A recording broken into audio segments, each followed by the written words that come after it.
Okay. In the last lecture, we had discussed about different plateaus across our country, and now the next topic is the coastal plains of India. The coastal plains of India. Coastal plains of India.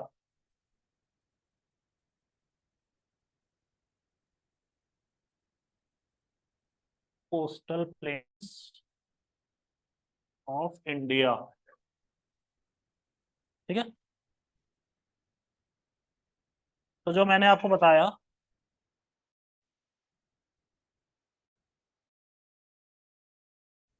if this is our country India, this is Sri Lanka.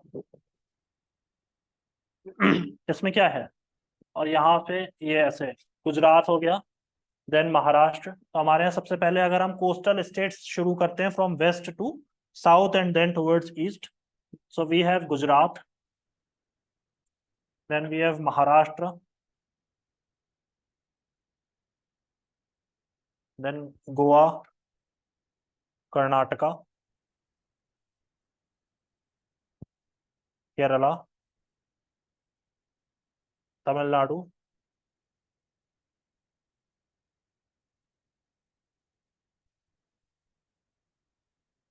Then Andhra Pradesh, then Odisha, then West Bengal. ठीक है। और इसमें हमारे पास UTs कौन कौन सी आती हैं? They are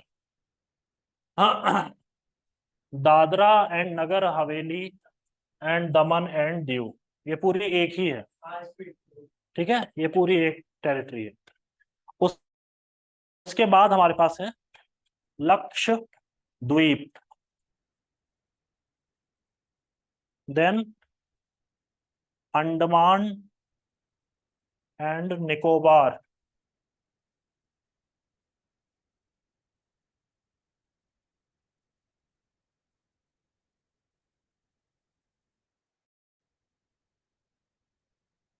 और भी कोई है? पुदुचेरी। हाँ, तो इतने ही होंगे, चार ही हैं। ठीक है, क्योंकि बाकी तो सब लैंड एरियाज वाली है। All right. तो हम इनके बारे में जो डिफरेंट डिफरेंट जो रीजन में अलग अलग इनका कोस्ट का नाम है, हम उनके बारे में पढ़ेंगे। ठीक है। तो ईस्टर्न कोस्ट और वेस्टर्न कोस्ट तो हम उसे जनरली बोलते ही हैं, मगर केवल उतने से काम नहीं चलेगा। जैसे we have Kathiawar coast, then we have this Maharashtra को कोंकण को प्लेन्स। ठीक है। इसके बाद है हमारे पास कर्नाटक में कर्नाटका प्लेन बोलते हैं, देन केरला में हम उसे मालाबार प्लेन बोलते हैं। केरल, जब भी मालाबार नाम आएगा तो आप समझ लें केरल की बात हो रही है। Similarly in Tamil Nadu there is Coromandel coast. ठीक है, एक ट्रेन है कोरोमंडल एक्सप्रेस जो वहीं जाती है, तमिलनाडु जाती है। तो ऐसे अलग अलग जो प्लेन्स हैं हम उनके बारे में बात करेंगे। लिखिए, सबसे पहले लिखिए कच्छ काठियावाड़ कोस्ट। कच्छ काठियावाड़ कोस्ट। आपके पास एटलस है आज? आपका नाम क्या है? मीशा, अमीशा। आपके पास एटलस है? नहीं है, चलो ये कोई बात नहीं। Kutch Kathiawar coast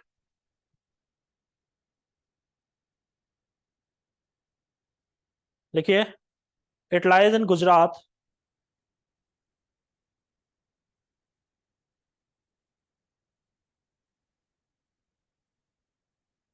in the south, to the south, in the south की जगह लिख लेंगे to the south of salt soaked plains of Rann.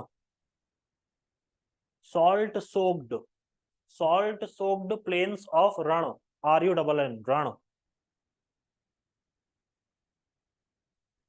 Soaked plains of Rann.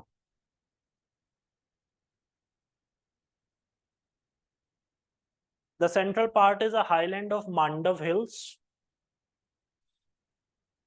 The central part is a highland of Mandav Hills. आप लोग KBC देखते हैं? KBC, KBC में अभी कल परसों सवाल पूछा गया ना कि जो एशियाटिक लायन है वो कहाँ का, वो कहाँ पर मीन्स नेचुरली कहाँ पर पाया जाता है।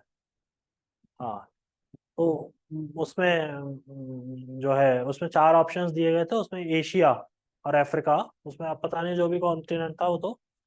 और वो हमारे यहाँ गुजरात में नेचुरली पाया जाता है। कौन सी जगह है? गिर, सासन गिर। गिर में एशियाटिक लायन पाया जाता है। भारत में केवल एक ही जगह है जहाँ पर एशियाटिक लायन, जिन्हें हम क्या कहते हैं, बब्बर शेर। बब्बर शेर बोले जाते हैं। बाकी शेर होता है, बस एशियाटिक लायन को हिंदी में बब्बर शेर बोलते हैं। बहुत भारी भरकम होता है, और वो बूढ़ा भी हो जाएगा तब भी वो इतना खूंखार होता है। जो जवान है उसका तो भूल ही जाओ, तो फिर क्या करेगा। और गुजरात में वो ऐसे ही घूमते रहते हैं, गाँव के अंदर आ जाते हैं। क्या करें अब। वो इंसानों को तो नहीं चोट पहुंचाते हैं, मगर हाँ गाय को मार के खा जाते हैं। तो क्योंकि डेयरी का बहुत ज्यादा गुजरात में काम होता है, स्पेशली इन पालनपुर और वो ये सब जो जगह हैं, और वहाँ का जो एरिया है, तो वहां पर वो कभी आ जाते हैं। मगर इंसानों को कम खतरा है, जानवरों को, कैटल को ज्यादा खतरा होता है। देखिए, the central part is the highland of Mandav hills, from which small streams radiate in all directions. From which small streams radiate in all directions. Next point, मतलब इसी में पॉइंट लिखेंगे। Mount Girnar is the highest point of Kathiawar peninsula. Mount Girnar is the highest point of Kathiawar peninsula. Mount Girnar is the highest point of Kathiawar peninsula. Aravalli का कौन सा है highest point? मैंने बताया आपको, अरावली हिल्स में। हाँ जी, अरावली में कोई बहुत इंपॉर्टेंट हिल स्टेशन भी है?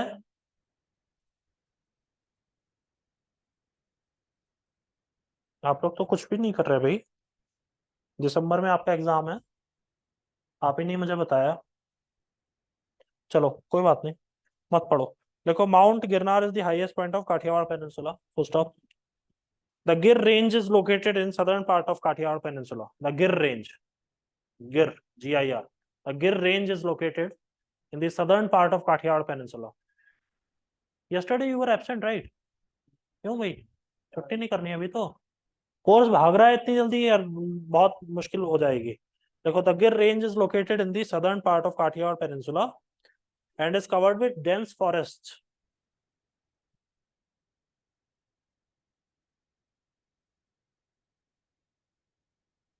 In the southern part of Kathiawar Peninsula and is covered with dense forests. Dense forests. Full stop. It lies in Junagadh district of Gujarat. It lies in Junagadh district of Gujarat. सुनो सुरेंद्र जी,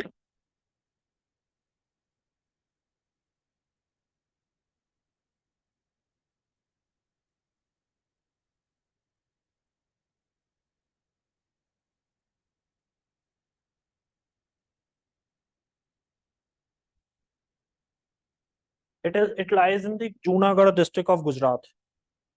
ठीक है, जरा निकालो भाई, गुजरात निकालो। या एक minute रुक जाओ, पहले ये कोंकण और गुजरात वाला भी लिख लेना, उसके बाद करना। पहले लिखो गुजरात, गुजरात प्लेन्स, गुजरात प्लेन्स। नहीं नहीं, नेक्स्ट गुजरात प्लेन। देखिए, lies east of Kathiawar plain, lies east of Kathiawar plains, Kathiawar plains, and slope towards west and southwest. Plains and slope towards west and southwest. Plain towards, slope towards west and southwest. Slope towards west and southwest. Full stop. Formed by rivers Narmada, Tapi, Mahi. Formed by rivers Narmada, Tapi, Mahi, and Sabarmati. Narmada, Tapi, Mahi, and Sabarmati.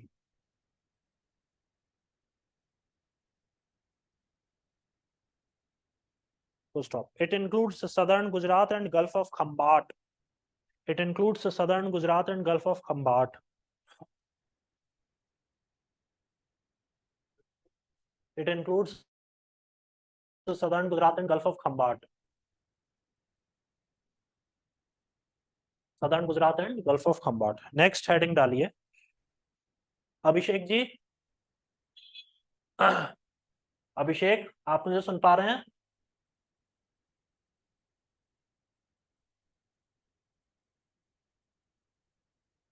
All right, next लिखिए Konkan plane. Abhishek ji, आप मुझे सुन पा रहे हैं? Yes sir, yes sir. ठीक है, तो आप अभी यहाँ से नेक्स्ट हेडिंग से लिखना शुरू कर दीजिए। हेडिंग डालिए Konkan plain, KONKAN, Konkan plain. Okay sir.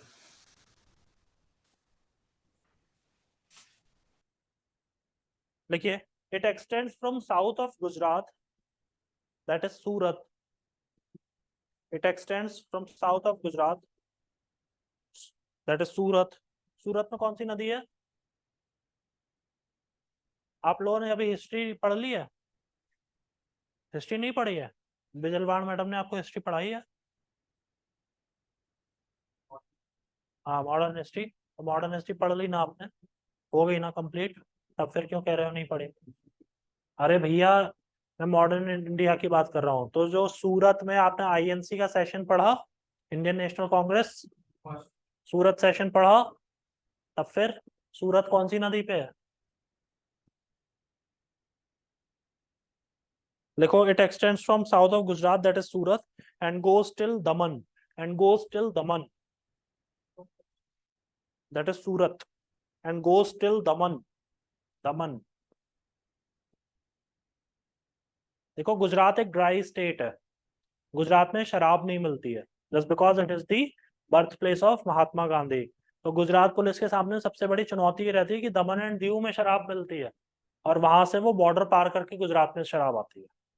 तो उसको रोक पाना ये बहुत अपने आप में चैलेंजिंग टास्क होता है। जहाँ पर मीन्स लूज बॉर्डर होता है। लूज बॉर्डर मीन्स अपने जैसे इंटर स्टेट बॉर्डर से वो लूज होते हैं। जैसे हम यूपी से उत्तराखंड चले जाते हैं, कोई हमसे पूछता भी नहीं है। सिमिलरली यूपी वाले उत्तराखंड में आ जाते हैं, कोई पूछता भी नहीं है। These are loose borders. तो ऐसे में सबसे बड़ी चुनौती शासन के सामने ही रहती है कि वहां से शराब आ गई है, अब हम क्या करें। ठीक है, देखिए Thane creek is located here. Thane creek is located here. Thane Mumbai के पास में एक जगह पड़ती है, थाने, हाँ, थाने क्रीक। क्रीक, क्रीक होता है पानी, जो टाइडल वाटर्स होते हैं वो अंदर आता है हाई टाइड के समय में, और फिर वो रुक जाता है, और धीरे धीरे सबसाइड डाउन होना शुरू होता है।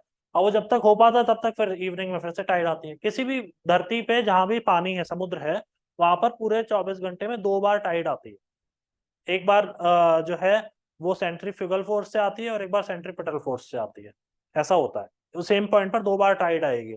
तो वो जब तक पानी सबसाइड होकर निकल पाए तब तक दूसरी बार टाइड आ जाती है। तो वहां पर ब्रैकिश वाटर जैसा रहता है, वो होती है क्रीक। देखिए दलदली इलाका होता है, और वो जब हाई टाइड के समय में वो एक नदी या बड़े सरोवर जैसा हो जाता है, और उसके बाद फिर पानी उतरना शुरू होता है। देखिए Thane creek is located here. Thane Mumbai के पास में पड़ता है। ठीक है, जरा गुजरात निकालेंगे, गुजरात इसमें एटलस में गुजरात निकालिए।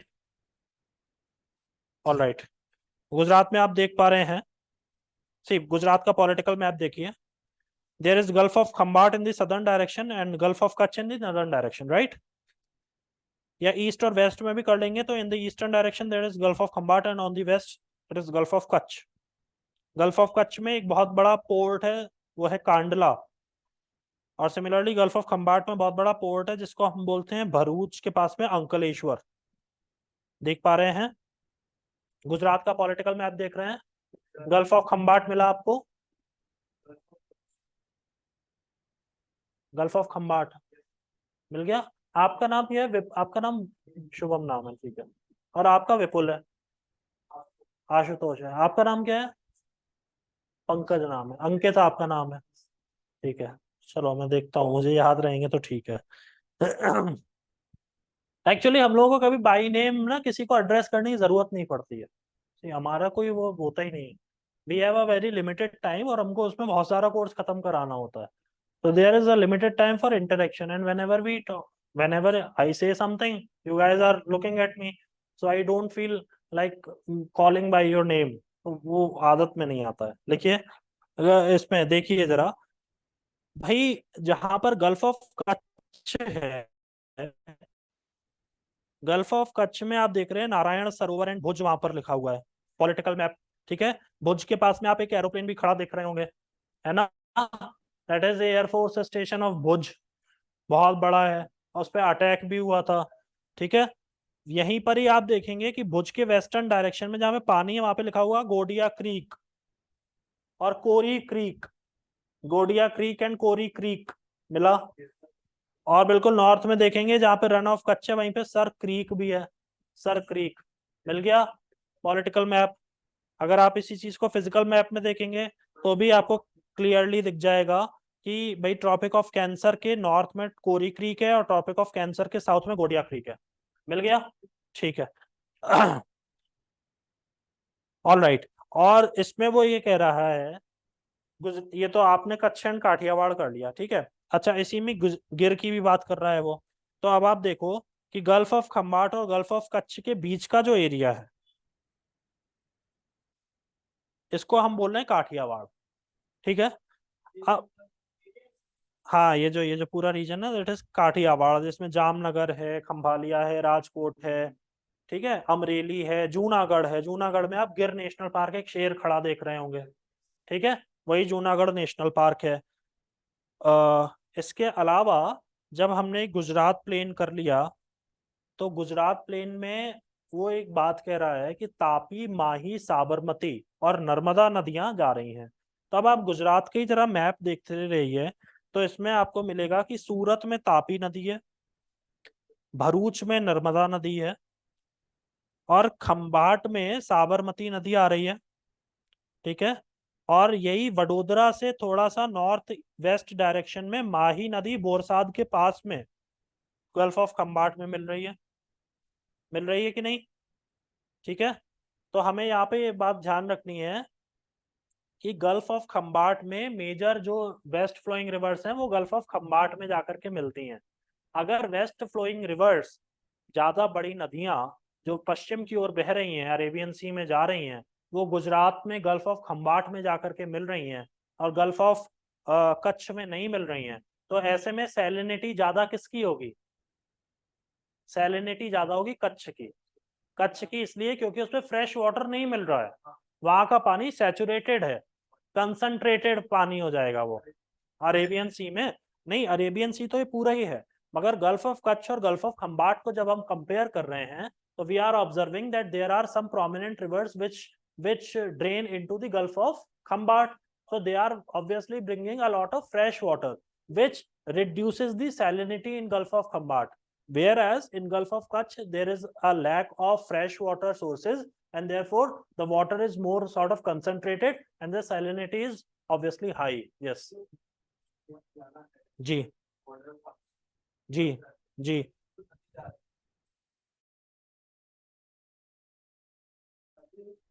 नदी कहाँ पर? नहीं, नदी नहीं है, sir creek is not a नदी। ये क्या है कि इसमें टाइडल वाटर भर जाता है, इस एरिया में टाइडल वाटर भर जाता है, और बॉर्डर सिक्योरिटी फोर्स, जिसको हम India first line of defence बोलते हैं, उसके पास ये एरिया होता है निगहबानी करने के लिए। तो क्या होता है कि इस एरिया में पानी भर जाता है, तो जो हमारा जो इंटरनेशनल बॉर्डर है उस पर वहां वो दिखता ही नहीं है, पूरे में पानी भर गया है। तो ऐसे में एक्सपीरियंस के बेस पर बोट और स्टीमर में बैठ करके वहां पे पेट्रोलिंग की जाती है, और फिर पानी कम हो जाता है। तो जब पानी कम हो जाता है तो दलदल में वो लोग बूट पहन के, कमर में रस्सी बांध करके एक लाइन में चल के पेट्रोलिंग करते हैं, just like in the glaciers. Yes, ठीक है, तो आपने ये समझ लिया। इसी में एक लाइन आ रही है कोंकण प्लेन, जो नेक्स्ट है कोंकण प्लेन, कि it extends from south of Gujarat, that is Surat. तब आप पहले तो सूरत को देख लो, सूरत कहाँ पर है? सूरत वो पॉइंट है जहां पर तापी नदी समुद्र में जा मिलती है, ठीक है। और इसी तापी नदी पर महाराष्ट्र और गुजरात के बॉर्डर पर उकाई परियोजना भी है, उकाई रिजर्वायर आप देख पा रहे हैं, तापी में देख पा रहे हैं ना, उकाई रिजर्वायर एक बहुत बड़ा डैम है उकाई, ठीक है। अच्छा, तो अब आप इसके साउथ में जब हम नीचे बढ़ने लगेंगे टुवर्ड्स महाराष्ट्र, तो बीच में आपको दमन एंड दीव भी मिलेगा, दादरा एंड नगर हवेली भी मिलेगा। दादरा एंड नगर हवेली जो है ना, वो बेसिकली वो समुद्र के किनारे नहीं है, मगर जब हमने इसमें यहाँ पे नाम लिखा था, तो मैंने इसलिए नाम लिखा क्योंकि अभी पूरा नाम एक ही हो चुका है। अदरवाइज दादरा एंड नगर हवेली जो है वो अंदर पड़ता है, वो कोस्ट पर पड़ता नहीं है, तो उसका कोई कोस्ट से लेना देना नहीं है। ठीक है, तो आप गुजरात का भी जरा मैप खोले रहो, प्लस महाराष्ट्र का भी खोलो, तब आपको बात समझ में आएगी। पानी के ऊपर है मतलब?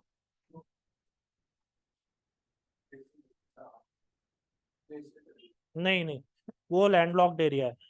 देखो भाई, अगर आप गुजरात में और महाराष्ट्र का मैप एक साथ कंसीडर कर रहे हैं, दोनों मैप खोल लीजिए, मिल गए आपको, पॉलिटिकल मैप्स देखते रहिए। आगे होगा, आगे होगा, ये यूपी है ना, इससे और आगे जाओ, ये एमपी आ गया, इससे और आगे जाओ, दिस इज महाराष्ट्र, पिंक वाला।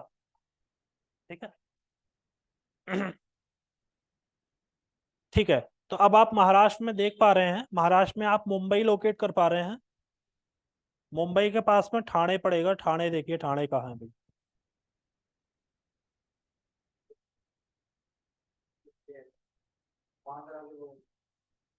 बांद्रा के बगल में ठाणे मिला, बिल्कुल उसी पॉइंट पर देखेंगे तो ठाणे के नीचे आपको ऐसा लग रहा है जैसे पानी थोड़ा सा अंदर जा रहा है, समुद्र का पानी अंदर घुस रहा है। हाँ हाँ, ठीक है, दिख रहा है सबको? अंकित जी दिख गया? हाँ, तो ये जो है ना, ये वसई विरार वाला एरिया, विरार नीचे पड़ता है, भयंदर जो लिखा है ना, भयंदर के नॉर्थ में विरार पड़ता है, और विरार के बाद आती है वसई क्रीक, वही वसई क्रीक ऊपर है, और ये नीचे ठाणे क्रीक है। नीचे से पानी ठाणे क्रीक कहला रहा है, ऊपर से पानी वसई क्रीक कहला रहा है, और कुछ भी नहीं। मुंबई जो है एक आइलैंड है, मुंबई एक आइलैंड है, ठीक है। तो जब मुंबई में जब पहली बार जब ट्रेन चली, तो मुंबई से ठाणे के बीच में ट्रेन चली थी, ठीक है।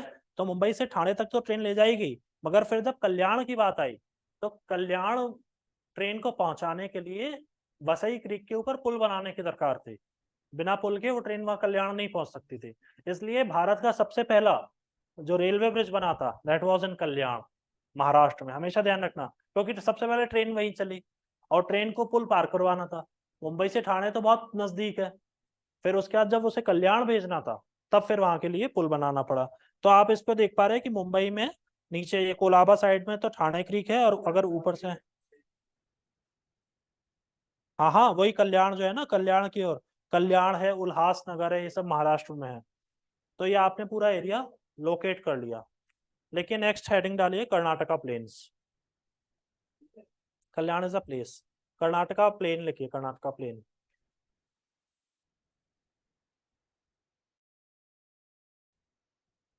It runs from Goa to Mangalore. It runs from Goa to Mangalore. It's not Bangalore, it's Mangalore. Yes. It runs from Goa to Mangalore. I hope आप लोग बोर नहीं होते होंगे क्लास में, है? कोई ऐसा तो नहीं लगता है कि बहुत ही बोर हो रहे हैं या मुश्किल में पड़ गए हैं कि हमने क्या कर लिया है? राइटिंग पोर्शन ज्यादा होता है तो इसलिए आप बोर नहीं होते? अच्छा ठीक है, देखिए, Karnataka, it runs from Goa to Mangalore, full stop. Sharavati river makes, Sharavati river makes Gersoppa falls here, Mangalore, Mangalore, Mangalore. वो कह रहा है कि शारावती रिवर जो है, Sharavati river makes Gersoppa falls, Gersoppa falls here, Sharavati river makes Gersoppa falls here, देखिए, it is a part of navy's project sea bird, project sea bird, navy का एक प्रोजेक्ट है जिसे हम बोलते हैं project sea bird. Navy's, Indian navy's कर दो, navy's project sea bird, apostrophe S आएगा, navy's project sea bird, full stop. INS Kadamba is located here, INS Kadamba sea bird, देखिए, INS Kadamba is located hair,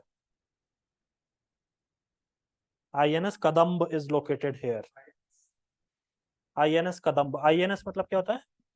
Indian naval ship, और ऐसे ही होता है Indian naval station, दोनों हो सकते हैं, उनके नाम रखे जाते हैं। आईएनएस कदम्ब, ठीक है। जैसे मुंबई में हमला है या कुछ ऐसे, आईएनएस हमला है एक ऐसा, तो इनके जगह जगह इनके नाम होते हैं, ठीक है ना। तो वहां पर, क्योंकि मुझे ध्यान है एक बार मेरा एक बच्चा आया था ट्रांसफर होके वही केंद्रीय विद्यालय में, तो उसके फादर नेवी में थे, तो मीन्स मुंबई से देहरादून ट्रांसफर हुआ था।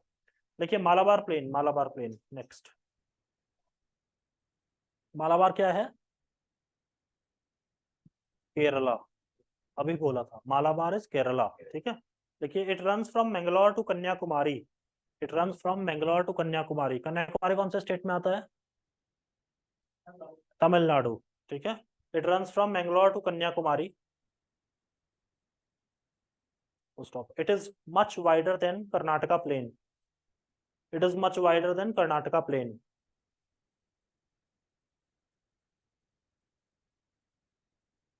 Stop. Backwaters are located here called Kayal. Backwaters are located here called Kayal.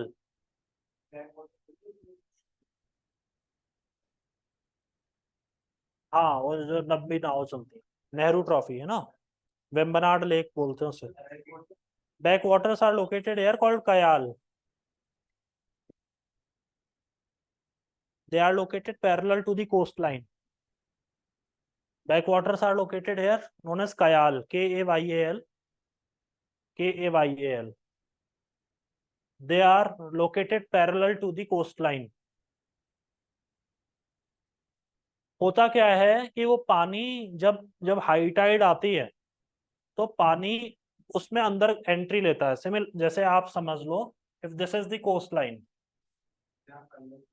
अब इस कोस्ट लाइन में बीच में गैपिंग हो गई है छोटी सी, ठीक है।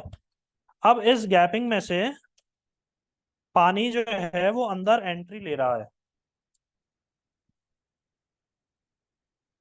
समझ लो यहां से, ये समुद्र है ये पूरा, ठीक है। अब इससे पानी इसमें भर रहा है, और फिर यहाँ पे ये फिर से एक लैंड मास है। अगर ये लेक बन गई है, इसमें पानी भर रहा है, तो इसमें बात ध्यान देने की बात यह है कि यहाँ से पानी अंदर तो आ रहा है मगर बाहर नहीं निकल पा रहा है, क्योंकि इस पानी को बाहर निकलने के लिए जगह नहीं मिलती है, क्योंकि समुद्र के पानी का प्रेशर इतना ज्यादा है कि वो इसको अंदर ही भरा रहता है, ठीक है। तो इसलिए कि ब्रैकिश वाटर मतलब खारे पानी की एक झील है, लेक है, and which is parallel to the coast line. नहीं नहीं, इतना ही रहेगा, एक्सटेंड कैसे हो जाएगा? तो नहीं नहीं नहीं, ऐसा नहीं होता है। सी, पानी तब भरता है हमेशा हाई हाई टाइड के केस में। मैंने आपको बोला ना, दिन में 2 बार हाई टाइड आती है, पानी वो उस टाइम में एंट्री लेता है और उसके बाद ये निकलता है, मगर निकल नहीं पाता है ना उतना, क्योंकि समुद्र का प्रेशर है, और फिर से पानी भर जाता है, ये है। और वो बहुत वाइड एरिया होता है, वो इतना छोटा सा जैसे आपको लग रहा है ऐसा नहीं है। देखिए parallel to the coastline, full stop. Largest among them is Vembanad Lake. Largest among them is Vembanad Lake, in which Nehru Trophy boat race is organized. Largest among them is Vembanad. Spelling देखेंगे. Largest among them is Vembanad. Vembanad Lake, in which Nehru Trophy boat race.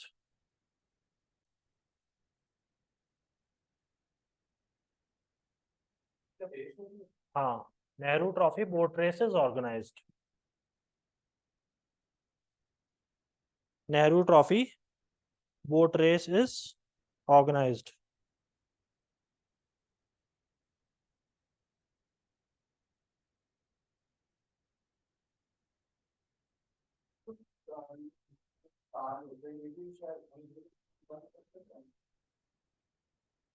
Hmm.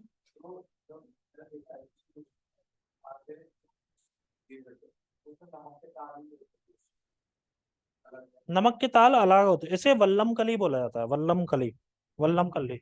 Nehru trophy boat race also known as Vallam Kali, Vallam Kali,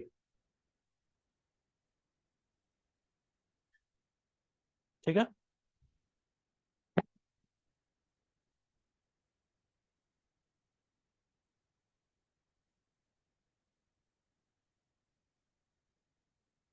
Vallam कल्ली का English में meaning होता है boat race. और इसके लिए जो जो जो कंपटीशन कराया जाता है that is Nehru trophy. All right, next होगी तमिलनाडु प्लेन। जो आप नमक बनाने की बात कह रहे हैं, देखिए नमक तो ऐसे ही बनता है, फिर उसको रिफाइनिंग की जाती है उसमें ले जा करके। क्या होता है, बड़े बड़े पॉन्ड्स जैसे तैयार कर दिए जाते हैं और उसको सूखने के लिए छोड़ देते हैं, एवापोरेशन होता रहता है, पानी निकल जाता है और नमक पीछे रह जाता है, फिर उस नमक को रिफाइन किया जाता है with the help of chemicals. लेकिन तमिलनाडु प्लेन्स, देखिए it is from Kanyakumari to Pulicat lake. Pulicat कहाँ पड़ता है? पुलिकट कहाँ है भाई? तमिलनाडु में। Are you sure? बिना सोचे मत बोला करो, बिना सोचे मत बोला करो। If you are preparing for a government job or any job, in a professional conduct, it is required, do not speak without thinking. बहुत मुश्किल में पढ़ सकते हैं आप, इसको हैबिट बनाइए। See it's a professional life, ये पर्सनल लाइफ नहीं है, आप किसी से कुछ भी बोल देंगे। लेकिन तमिलनाडु प्लेन्स में, it is from Kanyakumari to Pulicat lake, full stop. Most important feature of this plain is Kaveri delta. Most important feature of this plain is Kaveri delta. Most important feature of this plain is Kaveri Delta, where the plain is 130 kilometers wide. Where the plain is 130 kilometers wide.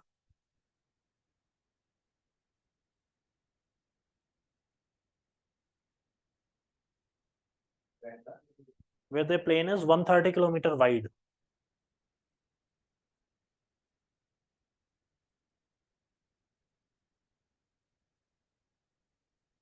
Okay, this region has now become granary of South India.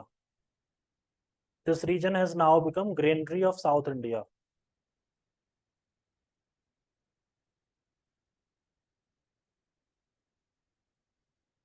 Tamil Nadu plain is also known as Coromandel plain. Tamil Nadu plain is also known as Coromandel plain.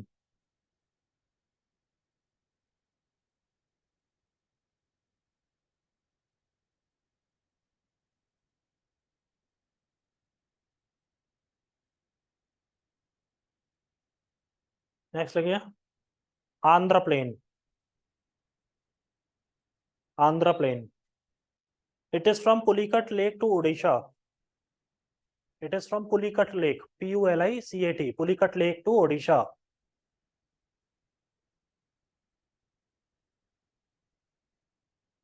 Pulicat Lake has Sriharikota Island. Pulicat Lake has Sriharikota Island. Sriharikota. Pulicat Lake has Sriharikota Island, where Satish Dhawan Space Center is located. Where Satish Dhawan Space Center is located.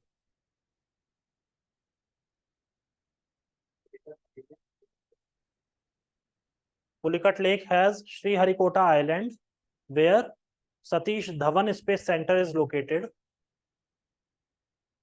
Where Satish Dhawan Space Center is located, which is a facility of ISRO. Which is a facility of ISRO.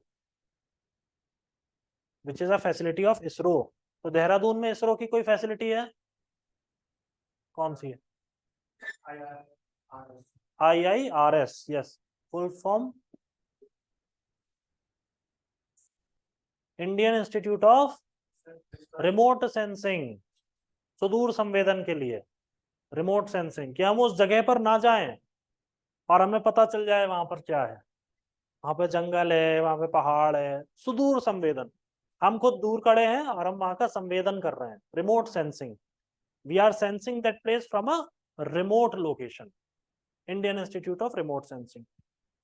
देखिए भाई, जैसे आपको कोई एक बहुत बड़ी factory लगानी है विदेश में, आप लोकेशन ढूंढना चाह रहे हैं, तब आप वहां विदेश में जाएंगे और लोकेशन ढूंढेंगे? It is not possible, it is not viable, क्योंकि आपको बहुत पैसा खर्च हो जाएगा। तो क्या होता है कि बहुत सी ऐसी कंपनीज हैं, बहुत से लोग ऐसे एडवाइजर्स होते हैं, आपके कंसल्टेंट्स होते हैं, जिनको आप वो टास्क दीजिए और आप अपनी उनको रिक्वायरमेंट बताइए that this is my requirement and I want such a such place, can you please find such place for me. वो लोग आपसे पैसा लेंगे और वो रिमोट सेंसिंग के जरिए वो आपको ऐसी लोकेशन ढूंढ कर देंगे। ये काम होता है। रिमोट सेंसिंग बहुत अच्छी टेक्नोलॉजी है, देहरादून में उसका सेंटर है। देखिए आंध्रा प्लेन में लिख रहे हैं कि कोल्लेरू lake a lagoon is located in this plain. A lagoon. Kolleru Lake, a lagoon, Lagoon. Kolleru Lake, a lagoon is located in this plain. This plain is straight. This plain is straight, and thus it lacks good harbors. This plain is straight, and thus it lacks good harbors. It lacks good harbors. Harbour वो जगह होती है जहां पर ships बांधे जाते हैं, ships park होते हैं, ठीक है। पोर्ट वो जगह होती है जहां पर माल उतारा जाता है शिप से। Now a port can also be a harbour, but not all the harbours are ports. इस बात को हमें ध्यान रखना होता है। जैसे कोलकाता में डायमंड हार्बर है, वो अलग है, कोलकाता पोर्ट अलग है, ठीक है। तो ये चीज हमें ध्यान रखनी होती है। देखिए है लगून, लगून की मैं आपको डेफिनेशन दे दूंगा, जिसमें लिखवा दूंगा। लगून बेसिकली जो होता है ये ब्रैकिश वाटर लेक्स ही होती है, ठीक है। देखिए this plain is straight and thus it lacks good harbours, full stop. Exceptions are Visakhapatnam and Machilipatnam. Exceptions are Visakhapatnam and Machilipatnam.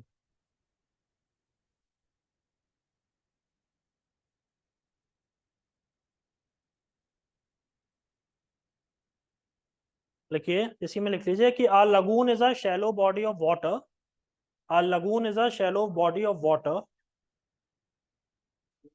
is a shallow body of water protected from a larger body of water, protected from a larger body of water,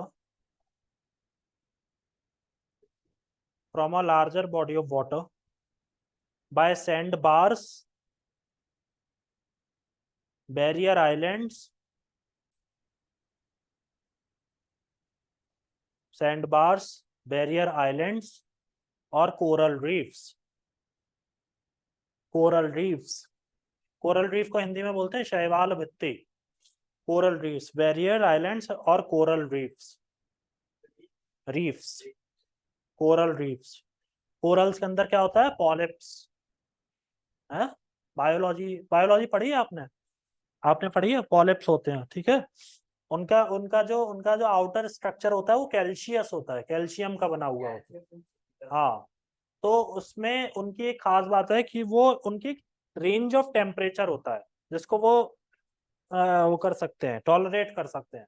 उस range से अगर temperature नीचे चला गया तो polyps मर जाएंगे, और अगर उससे ऊपर चला गया तो वो मर जाएंगे। तो ओशन का एसिडिफिकेशन जैसे होता है, जैसे हमारे जो एंथ्रोपोजेनिक एक्टिविटीज हैं, इससे क्या है, ओशन एसिडिफिकेशन होता है। तो ओशन लेवल में एक टेम्परेचर राइज आ रहा है, सरफेस टेम्परेचर राइज, उससे भी कोरल रीफ्स को बहुत नुकसान हो रहा है। और जहां पर जरूरत से ज्यादा ठंड पड़ रही है तो वहां पे भी कोरल्स को बहुत मुश्किल होती है। हमारा लक्षद्वीप आइलैंड एक कोरल आइलैंड है, Andaman and Nicobar coral island नहीं है। लिखिए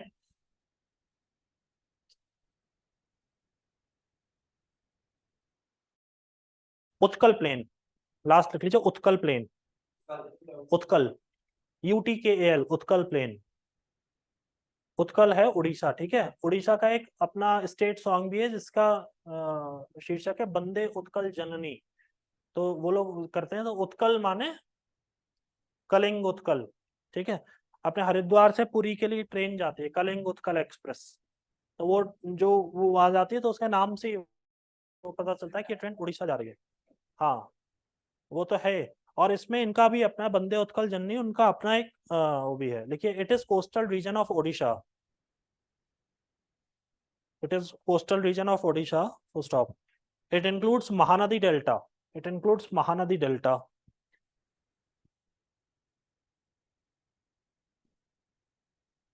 ठीक है, Chilika lake is located here, Chilika lake is located here, Chilika lake is located hair,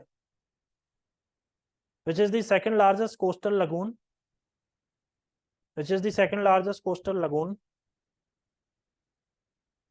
in the world, which is the second largest coastal lagoon in the world,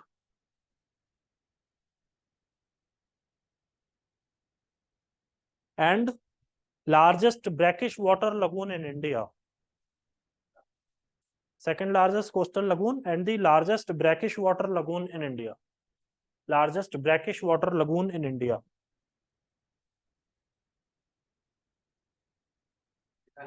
Yes. It was the first Ramsar wetland in India. It was the first Ramsar wetland in India.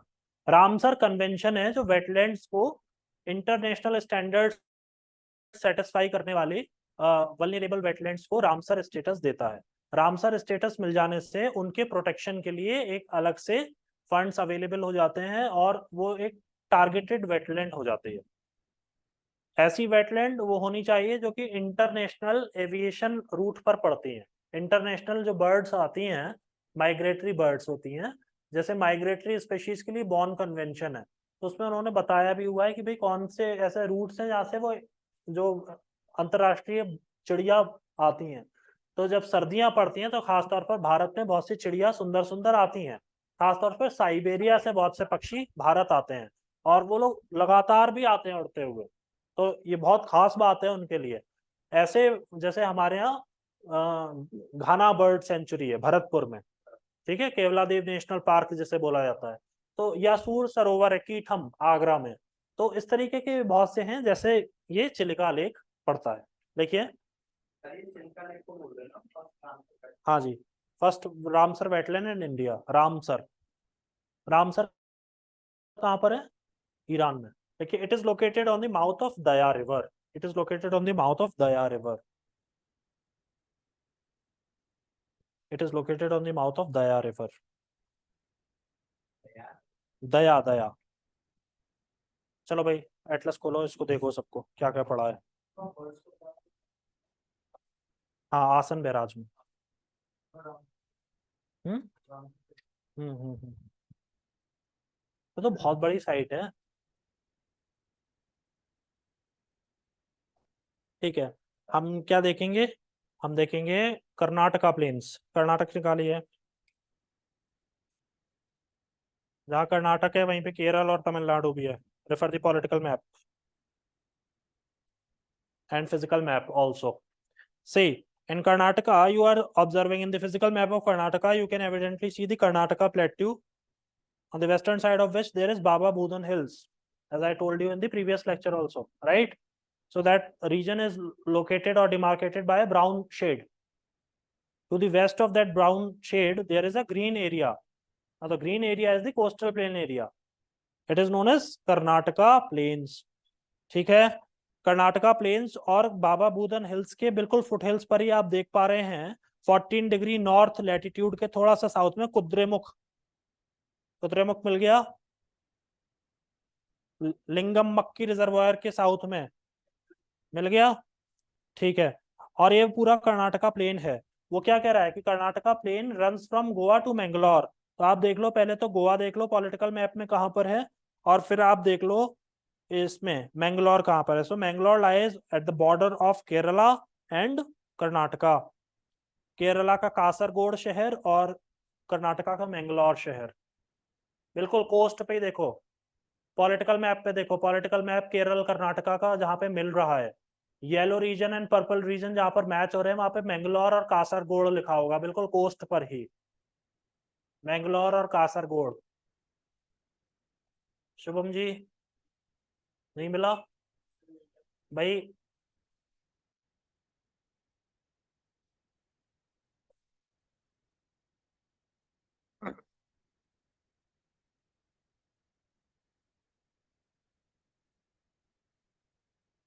मिला, ठीक है। तो यहाँ तक आपका जो है कर्नाटका, इसी में बीच में उडुपी शहर पड़ रहा है, उडुपी। एंड उडुपी एक फूड चेन भी है, जहाँ पर इनके रेस्टोरेंट चेन है जो साउथ इंडियन फूड प्रोवाइड करते हैं, उडुपी।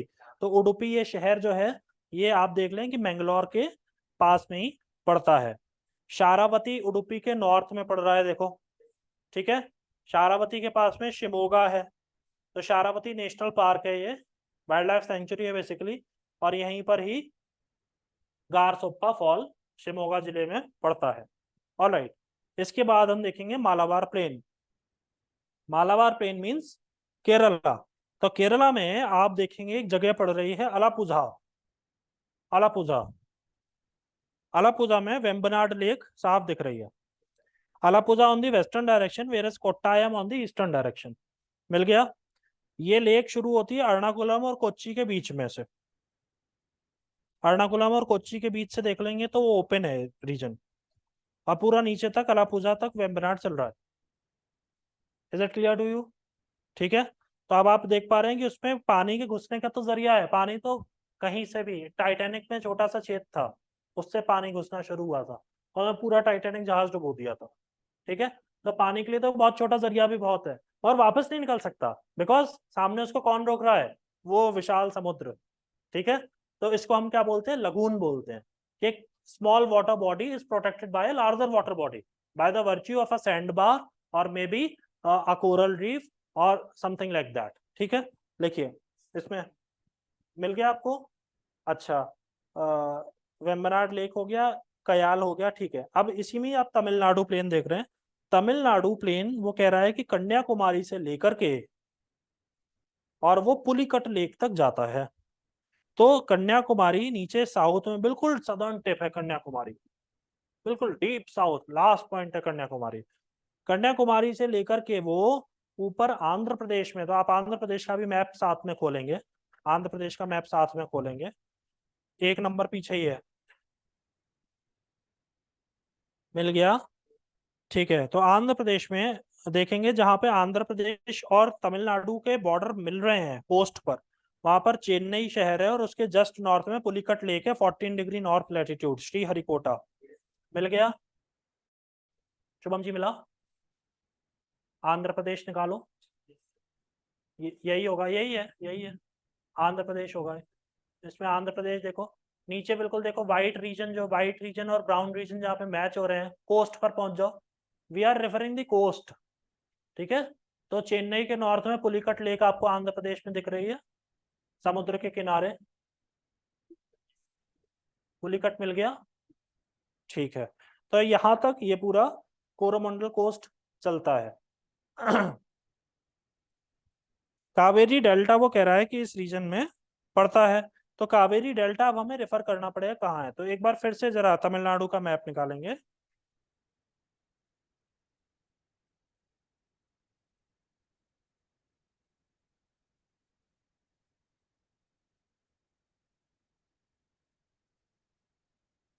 अगर आपको एक जगह नजर आ रही होगी, पुदुचेरी की उसमें जगह पड़ती है कराईकल, नागपट्टनम के ऊपर।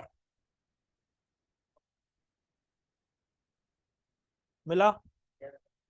हाँ, मरक्कणम के नीचे, मरक्कणम के नीचे विल्लुपुरम, पुदुचेरी। मिला?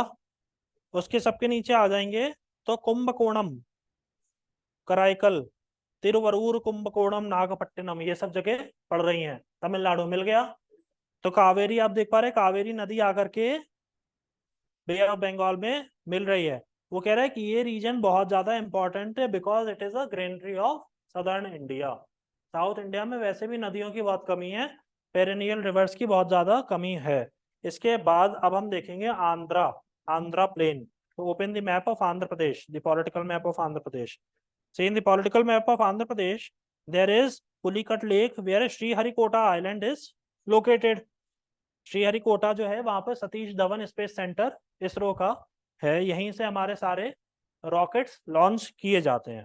इसके ऊपर आप जैसे जैसे चलते जाएंगे तो नेल्लौर, फिर mouth of Krishna, mouth of Godavari, ये पूरा एक देखें, ये तो सीधा है पुलिकट से लेकर के और नेल्लौर, और ये इसमें ज्यादा कुछ ना ऐसा नहीं है कि कहीं पे हार्बर्स नहीं बन रहे, ये सीधी एक कोस्ट लाइन है, इसलिए। अच्छा, दूसरी चीज क्या होती है? देखो, कोस्ट लाइन दो तरीके की होती है भाई। एक तो इस तरीके की कोस्ट लाइन होती है, मैं इसको ब्लैक कर देता हूं तो आपको समझ में आएगा। सी if this is the coastline और ये आप इसको पानी मान लो,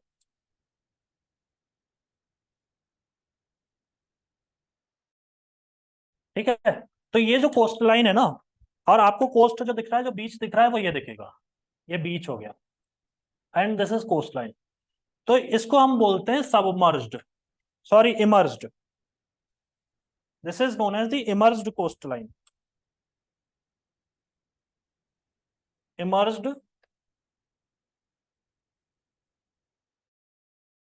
को। दूसरी एक तरीके की जो कोस्ट लाइन होती है वो होती है यूं, ये है बीच,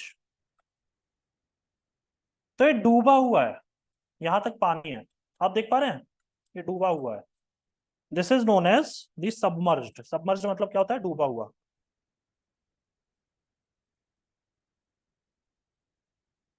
जो ऑनलाइन क्लास अटेंड कर रहे हैं वो फॉलो कर रहे हैं कि नहीं कर रहे हैं, ये इमर्ज्ड है, ऊपर उठ रही है, इमर्ज हो रही है नीचे से, एंड दिस इज सबमर्ज्ड। अब अगर यहाँ पर एक हम पानी का जहाज लेकर आए, खूब बड़ा सा, तो ये पानी का जहाज जैसे जैसे इस एरिया को अप्रोच करेगा, तो ये वाली जो टिप है वो यहां से टकरा जाएगी, पानी का जहाज नीचे टकरा जाएगा। बट अगर यही जहाज यहां पर आएगा तो ये टकराएगा नहीं, ये तो पानी में ही रहेगा, समझ रहे हैं ना। तो हमेशा बड़े जो जहाज होते हैं वो सबमर्ज्ड कोस्ट पर आ सकते हैं, इमर्ज्ड कोस्ट पर बड़े जहाज नहीं आ पाते। इसीलिए हमारे यहाँ का जो वेस्टर्न कोस्ट है, इंडिया का वेस्टर्न कोस्ट है सबमर्ज्ड कोस्ट, डूबा हुआ है, और हमारा ये जो है ये इमर्ज्ड कोस्ट है, ईस्टर्न कोस्ट। ईस्ट जो है इमर्ज्ड है, वेस्ट सबमर्ज्ड है। हमारे यहाँ बड़े बड़े पोर्ट्स कहाँ पर है, मुंबई, अहमदाबाद में पोर्ट नहीं है, मुंबई, कांडला, बेंगलोर,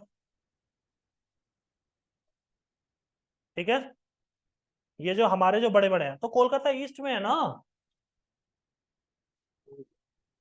कोलकाता ईस्ट में है भाई, विशाखापट्टनम ईस्ट में है, चेन्नई ईस्ट में है, कोलकाता ईस्ट में है। सबसे ज्यादा कार्गो हैंडलिंग कहाँ हो रही है, इन पोर्ट्स पर, because they are submerged. Always remember this thing. बात समझ में आ गई। बड़ा जहाज जो खूब, जिसमें खूब कार्गो होता है, बहुत कंटेनर्स होते हैं, वो उतना गहरा होता है, वो बहुत नीचे उसका रोटर लगा रहता है जो पानी काटता है, बहुत बड़े जहाज होते हैं वो। इतना बड़ा जहाज आएगा तो टकरा जाएगा नीचे, जमीन में ला ही नहीं सकते आप उसको। इसीलिए कॉन्सेप्ट होता क्या है कि अगर इस, जैसे मान लो यहाँ पर अब ये इसमें नहीं जा सकता है, तो इसलिए दूर से एक पहले ये देखा जाता है कि क्या इसके बीच में यहाँ पर रास्ते में कोई एक आइलैंड पड़ रहा है कि नहीं पड़ रहा है। अगर आइलैंड पड़ रहा है तो उस आइलैंड पे जहाज रोक दिया जाएगा, और वहां पर सामान उतरेगा और छोटी छोटी बोट्स के माध्यम से फिर भेजा जाएगा। तो if this is Kolkata, if this is Kolkata, so this is Haldia, this is Haldia. खोलो मैप, कोलकाता बंगाल निकालो जरा, अभी दिखाता हूँ। चीज समझ में आ गई आपको। देखो कोलकाता निकालो, वेस्ट बंगाल, जहां कोलकाता लिखा है वहां पर लिखा है डायमंड हार्बर,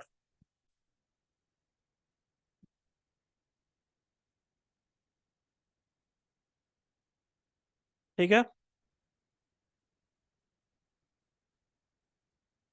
मिला, मिल गया कोलकाता। तो बेसिकली कोलकाता में तो शहर वो नहीं है, समुद्र नहीं है कोलकाता में, समुद्र नहीं, कोलकाता में क्या है, हावड़ा नदी है, जो हावड़ा और कोलकाता को अलग कर रही है। उसके ऊपर हावड़ा ब्रिज है, विद्यासागर सेतु है, अलग चीज है। मगर जो कोलकाता में मतलब मेन लैंड जो समुद्र से जो जाम बिल्कुल समुद्र पर है, दैट इज डायमंड हार्बर। मिल गया डायमंड हार्बर, ठीक है। और डायमंड हार्बर के साउथ में हल्दिया पड़ेगा, तो इसीलिए बड़े जहाज जो आ रहे हैं उनको हल्दिया पर रोक दिया जाता है, क्योंकि हल्दिया में पानी की गहराई मिलेगी उस जहाज को। अब उससे अगर अंदर लाएंगे तो शैलो वाटर आने लगेगा भाई। एक बार जरा तमिलनाडु निकालो। देखो इस तरीके से आपको जो है ना कोई समझाएगा नहीं। अगर आप इन चीजों को पढ़ के और भूल जाओगे तो आप बहुत अपना नुकसान कर लोगे। तमिलनाडु निकालो जरा। तमिलनाडु के साउथ में आप देख पा रहे हैं श्रीलंका है। भाई एक बात हुई, सेतु समुद्रम, सेतु समुद्रम, ठीक है। तो सेतु समुद्रम एक प्रोजेक्ट है जिसमें कहा जाता है कि हमारे यहाँ जो अभी जो जहाज आते हैं, अगर मान लो एक जहाज को मैंगलोर से चेन्नई जाना है, मैंगलोर से चेन्नई जाना है, तो उसे श्रीलंका के साउथ में से होते हुए जाना पड़ेगा। तो उसे अगर एक एक जहाज को मैंगलोर से चेन्नई जाना है तो उसे ऐसे जाना पड़ेगा। क्यों ना हम एक रास्ता ऐसे बना दें, कितना पेट्रोल बचेगा समझ सकते हैं। देखो आप उसको मैप को देखो भाई, उन्होंने कहा कि जो पाक बे है, तो पाक गल्फ ऑफ मन्नार और पाक स्ट्रेट के बीच में अगर हम एक नहर जैसी खोद दें गहरी, तो हो सकता है ये काम। मगर ये काम नहीं हो सकता है, it is practically impossible. Why? समुद्र में आप इतना भारी कैसे खोद दोगे? और समुद्र में वो जहाज निकालने के लिए जितना खोदना पड़ेगा, और समुद्र में तो सारे सेडिमेंट्स आ ही रहे हैं, वो सस्टेनेबल नहीं होगा। आप उसको खोदेंगे वो दोबारा भर जाएगा, 6 महीने में हो सकता है भर जाए। करोड़ों रुपए का आपका प्रोजेक्ट होगा पहले और 6 महीने में वो फेल हो जाएगा। इसलिए इट इज प्रैक्टिकली इम्पॉसिबल। आज भी जब समुद्र तो जाना पड़ता है तो हमें श्रीलंका को पैसा दे करके, टैक्स दे करके जाना पड़ता है। नहीं जा सकते, वही तो मैं समझा रहा हूँ। ठीक है, तो आपको ये बात समझ में आ गई ना। आपने आंध्रा प्लेन भी देख लिया, इसमें विशाखापट्टनम एंड मछलीपट्टनम आपने देख लिया, उसमें दिख है। Now the Utkal plain, Orissa निकालिए, वेस्ट बंगाल, रामेश्वरम कन्याकुमारी के पास है। हाँ बिल्कुल, इंडिया का लास्ट हो जाता है वो। हाँ मेनलैंड पॉइंट है last. Okay, Orissa West Bengal, जहाँ पर वेस्ट बंगाल नहीं होगा, उड़ीसा अलग से दिया होगा देखो। वेस्ट बंगाल में है। हाँ तो निकालो फिर उसी को। नहीं, मेरे में उड़ीसा अलग है। मेरे में छत्तीसगढ़ एमपी के साथ उड़ीसा दिया गया है। All right, say in Orissa there is lake Chilika, lake Chilika 20 degree north latitude. मिल गया चिलिका लेक।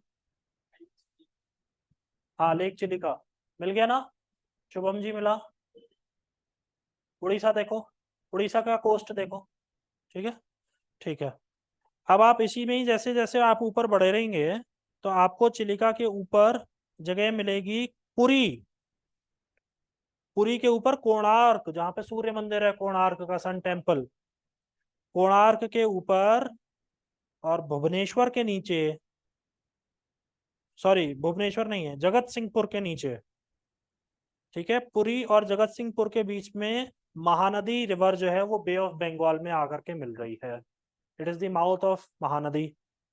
ठीक है, इसके ऊपर आप देखेंगे तो भीतरकणिका वाइल्ड लाइफ सेंचुरी या नेशनल पार्क है, केंद्रापाड़ा के ऊपर भीतरकणिका, जहाँ पे एलिगेटर्स मिलते हैं। एलिगेटर बना हुआ है वहां पे देखो एक। ठीक है, वो एलिगेटर के लिए फेमस है भीतरकणिका। ये उड़ीसा का एक जगह है, उसमें वैतरणी नदी है। वैतरणी नदी के किनारे तारा तारिणी देवी का मंदिर है। ता भाई मेरी क्लास को प्लीज डिस्टर्ब मत किया करो यार। देयर इज वैतरणी रिवर, वैतरणी नदी के किनारे पर तारा तारिणी देवी का मंदिर है, जहां से आईएनएस तारिणी का नाम लिया गया था। अगर आपको ध्यान हो तो एक इंडियन नेवी का एक प्रोजेक्ट था जिसमें सारी लेडीज एक सी वॉयज पर गई थी। उन्होंने केवल वो ऑल विमेन क्रू था जिसको उन्होंने पूरे ग्लोब का चक्कर लगाने के लिए भेजा था। फिर उन सारी लेडीज को केबीसी में भी इनवाइट किया गया था, बाद में राष्ट्रपति ने उनका सबका सम्मान किया था, प्रधानमंत्री ने उनसे मुलाकात की थी। तो वो तारिणी नाम वहीं से लिया गया था। उड़ीसा में डिस्ट्रिक्ट पड़ता है गंजम, तो गंजम में वैतरणी नदी बहती है। ये भीतरकणिका नेशनल पार्क के पास की बात है। ठीक है, तो आपने उत्कल प्लेन पूरा देख लिया है। वेटलैंड यहाँ पर चिलिका लेक जिसे बताया गया वो है।